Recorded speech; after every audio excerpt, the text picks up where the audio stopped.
ఇటీవల రాష్ట్ర ప్రభుత్వం నూతన జిల్లాల యొక్క ప్రకటించడం అనేటువంటిది జరుగుతూ ఉంది.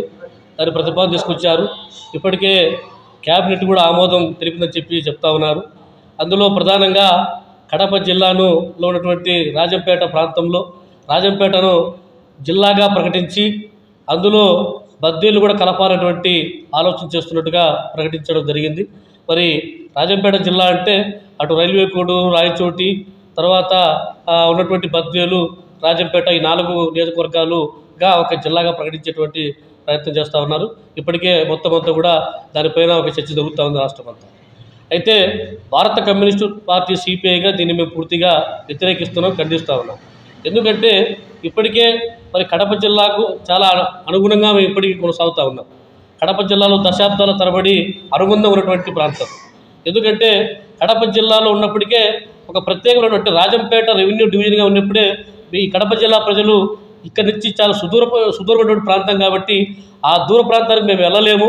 కాబట్టి బద్వేల్ రెవెన్యూ డివిజన్గా ఏర్పాటు చేయాలని చెప్పేసి భారత కమ్యూనిస్టు పార్టీ అన్ని ప్రజా సంఘాలు, రాజకీయ పార్టీలు పెద్ద ఎత్తున ఉద్యమం చేపడితే మరి బద్వేల్ను రెవెన్యూ డివిజన్గా ఏర్పాటు చేసి ఆర్డీఓ కేంద్రంగా ఉంటూ ఈరోజు ఆర్డీఓ గారు పరిపాలన కొనసాగిస్తూ ఉన్నారు. మరి ఇటువంటి తరుణంలో మళ్ళీ కొత్త జిల్లాల ప్రతిపాదన అంటే గత ప్రభుత్వ వైసీపీ హయాంలో ఏమో రాయచోటి జిల్లా చేశారు. మళ్ళీ చంద్రబాబు నాయుడు వచ్చిన తర్వాత జిల్లాలను మార్చేసి రాజంపేటను ఒక జిల్లాగా, మదనపల్లి ఒక జిల్లాగా ఏర్పాటు చేస్తామని చెప్పి పెట్టున్నారు. మరి ఎంతవరకు సహేతుమైనటువంటి అంశం ఇది. మరి ఈరోజు బద్వేలు నియోజకవర్గం చూస్తే అటు కడపకు ఎంత ప్రయాణం ఉంది, మరి రాజంపేటకు ఎంత దూరం ప్రయాణం ఉంది.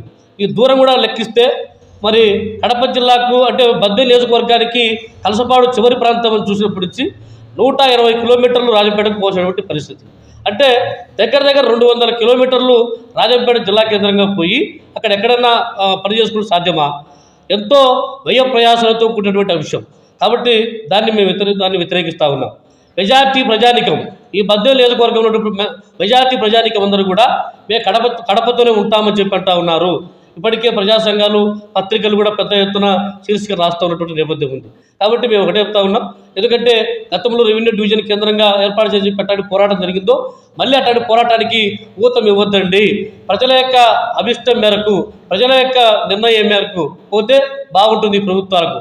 అట్లా కాకుండా ఆయన చేశాడు కాబట్టి నేను తీసేస్తాను, నేను ఇంకోటి మారుస్తాను అనేటువంటిది అది ఏమాత్రం సహేతుకున్నటువంటి అంశం కాదు.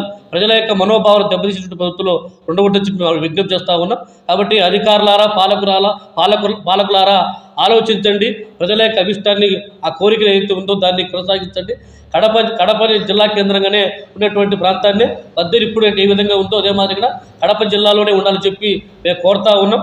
అట్లా కాదు కూడా అని చెప్పంటే ఈ నియోజకవర్గం నుండి ప్రజాధికారంతా కూడా సమీకరించి పెద్ద ఎత్తున ఈ యొక్క ప్రభుత్వం పైన, పాలకులపైన, అధికారులపైన ఉద్యమం చేపడతామని చెప్పేసి హెచ్చరిస్తా ఉన్నాను. ఈ వీరశేఖర్, సిపిఐ జిల్లా కార్యవర్గ సభ్యులు.